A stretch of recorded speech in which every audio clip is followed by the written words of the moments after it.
Hello hi, welcome to my channel Bhavani teacher. చూడండి, దీన్ని తాటి బెల్లము అంటారనమాట. నేను ఏం చేస్తున్నానంటే ఇది ఒక అచ్చులాగా అమ్ముతారు. మొన్న మా అన్నయ్య గారు వాళ్ళ ఇంటికి వెళ్ళాము, ఓనగట్ల ఆ ఊరి పేరు. అక్కడ చాలా పెద్ద అంటే లార్జ్ స్కేల్లో ఇది పెద్ద బిజినెస్ అనమాట. అందుకని అక్కడి నుంచి మేము ఈ ఒక అచ్చు తీసుకొచ్చాం. వాళ్ళు ఏం చేస్తారంటే ప్యాకింగ్ చూడండి, తాటి బెల్లం ఇలాగ ఒక అది న్యూస్ పేపర్లోను అది ఫోల్డ్ చేసి తర్వాత ఇలాంటి కవర్లో పెట్టి ఇస్తారనమాట మనకి ప్యాకింగు. అలా అంటే దీనిలో న్యూస్ పేపర్లో చుట్టి దానికి తాడుతో కట్టి, అదే పురుకోస అంటాం కదా, దాంతో కట్టి తర్వాత ఈ కవర్లో పెట్టిస్తారనమాట. నేను ఏం చేస్తానంటే ఇంటికి తీసుకొచ్చిన తర్వాత దీన్ని అంటే కింద నేల మీద ఎందుకు పెట్టాను అంటే దీన్ని పగలగొట్టడానికి ఇలా ఉంటే తినలేం కదా, అందుకని నేను ఇలాగా చిన్న చిన్న ముక్కలుగా చేస్తాను అనమాట. డైలీ మేము ఏం చేస్తామంటే మధ్యాహ్నం పెరుగన్నం తినడానికి ఇవి సైడ్ డిష్గా పెట్టుకుని తింటూ ఉంటాం అనమాట. బనానాస్ తిన్నప్పుడు బనానాస్ కానీ లేకపోతే ఇలాంటి తాటి బెల్లం ఈ ముక్క కానీ సైడ్ డిష్గా పెట్టుకుని పెరుగన్నం తింటాం. అందుకని దీన్ని ఇలాగా నీట్గా చేసుకుని ఒక డబ్బాలో వేసుకొని రెడీ చేసుకుంటే, ఇవేమో పక్కన ఉన్నాయి చూడండి, ఇవేమో చిన్నపిల్లలకి, మా పాపలకి అనమాట. వాళ్ళకి చాలా ఇష్టం ఈ బెల్లం అంటే, అందుకని ఇలాగా పీసెస్గా చేస్తున్నాను. చూడండి ఎలా చేస్తానంటే ఇలా పెడతాను. ఇలా పెట్టి దీని మీద ఇది కల్వం ఉంది కదా, కల్వం రాయి అంటాం దీన్ని కల్వం రాయి అంటాము. దీంతో అది చాకు పెట్టి ఇలా కొడితే చక్కగా చిన్న చిన్న పీసెస్గా వస్తాయన్నమాట. అలా నీట్గా కట్ చేసి పెడతాను నేను. చూడండి ఈ సైజు అంటే ఎవరు ఎంత అంటే 2 పీసులు తీసుకున్నా పర్వాలేదు, లేదంటే ఒకటితో సరిపెట్టినా పర్వాలేదు. అందుకని ఇలా చేస్తానన్నమాట. ఈ తాటి బెల్లం తీసుకొచ్చిన ప్రతిసారి ఈ ప్రాసెస్ ఇలాగే చేస్తాను. సడన్గా నాకు ఇది మొత్తం 3 వంతుల వరకు కొట్టేస్తాను. అది అలాగా అయిపోయిన తర్వాత నాకు ఇప్పుడు గుర్తొచ్చింది ఈ వీడియో చేద్దామని. సరే అని చెప్పేసి చేస్తున్నాను. చూడండి ఇలా చాకు పెట్టేసి ఒక చేతితో పట్టుకుని ఈ కలవం రాయితో పైన కొడితే ఇలా పొడవుగా ఒక ముక్క వస్తుంది. దాన్ని మళ్ళీ ఇలాగ చిన్న చిన్న పీసులుగా చేస్తాను అనమాట. ఇది చాలా ఉపయోగం, అంటే హెల్త్కి చాలా మంచిది అది. అందుకని ఒకసారి మీకు షేర్ చేద్దామని చెప్పేసి చేశాను అనమాట. ఓకేనా, చూడండి చాలా పీసెస్ అయినాయి కదా. ఇవన్నీ కూడా నేను ఒక డబ్బాలో వేసి ఉంచుతాను.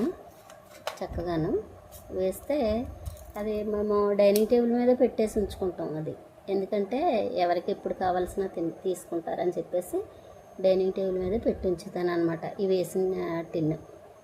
ఓకే, ఇప్పుడు మిగతావి కూడా చూస్తాను. ఇది కాస్ట్ వచ్చేసి ఇంత ఉంటుంది. అది కాస్ట్ వచ్చేసి 1 కిలో కాస్ట్ వచ్చేసి 350 అనమాట, 350 రూపీస్. కానీ చాలా బాగుంటుంది, హెల్త్కి మంచిది. అయితే చాలామంది కాళ్ళు నొప్పులు, నడుము నొప్పులు అని చెప్తూ ఉంటారు కదా.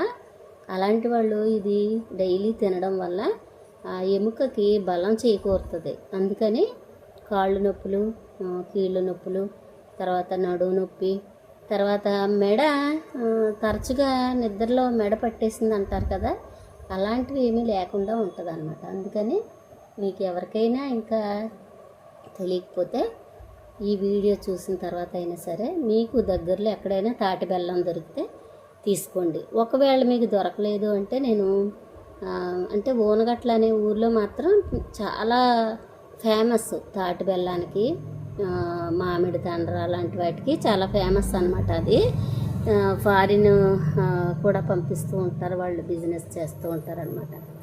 అయితే మేము మామూలుగా మాకు తెచ్చుకుంటూ ఉంటాము. ఇప్పుడు ఇలా పీసెస్ చేసేటప్పుడు మీకు కూడా షేర్ చేయాలనిపించి చేస్తున్నాను అనమాట. ఓకేనా, తర్వాత అంటే నాకు వాళ్ళ అడ్రస్ ఏంటో తెలీదు. మీకు ఎవరికైనా కావాలంటే కామెంట్ బాక్స్లో కామెంట్ చేయండి. నేను వాళ్ళ అడ్రస్ లేకపోతే వాళ్ళ ఫోన్ నెంబర్ అయినా అడిగి తీసుకుని మీకు ఏర్పాటు చేస్తాను. ఓకేనా, చూస్తున్నారు కదా, చాలా బలం. ఇంకా చాలా చాలా చాలా ఉపయోగాలు ఉన్నాయి దీంతోనూ. అవి నేను వాళ్ళ దగ్గర తెలుసుకుని మళ్ళీ మీకు షేర్ చేస్తాను. ఓకేనా. చివరికి మొత్తం అంతా కొట్టేశాను. చూడండి, ఇవి లాస్ట్ పీసెస్ అనమాట. ఇవేమో పెద్దవేమో ఈ ఒక సైడ్ వేస్తున్నాను, చిన్నపిల్లలకి ఏమో ఇలా చిన్న ముక్కలేమో ఇక్కడ వేస్తాను అనమాట. ఇవి 2 డబ్బాల్లో, అంటే పెద్దవాళ్ళకి విడిగాను, పిల్లలకి విడిగాను ఒక చిన్న టిన్లో వేసి పెడితే పిల్లలు కూడా మా పిల్లలు అయితే చాలా ఇష్టంగా తింటారు ఈ తాటి బెల్లం. అయితే చాలా ఎనర్జీ, ఇది ఎనర్జీ. అంతేకాకుండా మరి మా ఏరియాలో అయితే తప్పనిసరిగా తాటి బెల్లం బాగా విరివిగానే వాడతారనమాట. అంటే చిన్నప్పుడు మా అమ్మమ్మ గారు వాళ్ళు తప్పనిసరిగా ఇది అచ్చులు తెచ్చి, ఇక్కడ మా పెద్దమ్మ గారు వాళ్ళది ఊనగట్లే కదా, అందుకని మా పెద్దమ్మ గారు వాళ్ళు మాకు పంపిస్తూ ఉండేవారు అచ్చులు. ఎప్పుడు ఊనగట్ల మేము ఎప్పుడు వెళ్ళినా కానీ మా పెద్దమ్మ గారు తర్వాత కూడా మా అన్నయ్యలు ఎప్పుడు వెళ్ళినా ఒక అచ్చు, అంటే నా వాటాకు నా అచ్చు ఇచ్చేసేవారు అనమాట. అచ్చు అంటే ఇది 1 కిలో అచ్చు ఉంటుంది, అది ఇచ్చేవారు. అయితే మేము అప్పుడైతే మా అమ్మమ్మగారు వాళ్ళు అటుకులు చేస్తే అటుకుల్లో కూడా ఇది కోరేసి చక్కగా అటుకుల్లో వేసి ఇచ్చేవారు మా అమ్మమ్మగారు నాకు. అయితే చాలా బలం అనేది తెలుసు, చాలా ఎనర్జీ. తర్వాత ఈ నడుము, మెడ, కాళ్ళు, అంటే బోన్స్కి చాలా స్ట్రెంగ్త్ ఇస్తుంది అన్నమాట ఇది నాకు తెలిసినంత వరకు. తర్వాత రుచికి రుచి ఉంటుంది, రక్తహీనత ఏమో లేకుండా చేస్తుంది అన్నమాట. అందుకని మీరు ఎవరైనా ఇంకా దీని గురించి తెలియకపోయినా మీకు తెలుసుకుని చక్కగా ఎక్కడైనా దొరికితే తప్పనిసరిగా మీరు కొని తినండి, మర్చిపోకుండాను. ఓకేనా. మనం ప్రతి చిన్నదానికి ట్యాబ్లెట్స్ మీద ఆధారపడకుండా ఇలాంటి విషయాలు తెలిసిన వెంటనే వీటిని ఆహారంలో ఉపయోగించుకొని తర్వాత మీరు ఆరోగ్యంగా ఉండండి. ఓకేనా. తప్పనిసరిగా చేస్తారు కదా మరి. బహుశా ఇవి సూపర్ మార్కెట్లో ఉంటాయో లేదో నాకు ఐడియా లేదు, కానీ మాకైతే మేము ఇక్కడ ఊరు నుండే తెచ్చుకుంటాం కాబట్టి సూపర్ మార్కెట్స్లో ఉంటాయో లేదో అనేది నాకు పెద్దగా ఐడియా లేదు. ఓకేనా. ఇది ఇంకా పౌడర్ లాంటిది అయిపోయింది. అంటే ఇలాగ కొడతాం కదా రాయితో, ఈ రాయితో చాక్ మీద ఇలా కొట్టేటప్పుడు ఇది పౌడర్ లాగా అయిపోయింది. ఇదేం విడిగా ఒక చోట పెడతాను. ఓకేనా. మీరు కూడా ఇలాగా తెచ్చుకుని ఈ తాటి బెల్లం చూడండి ఇన్ని పీసులు వచ్చాయి, ఏమో చిన్నపిల్లలకి. ఓకే, ఉంటాను మరి. Thank you for watching.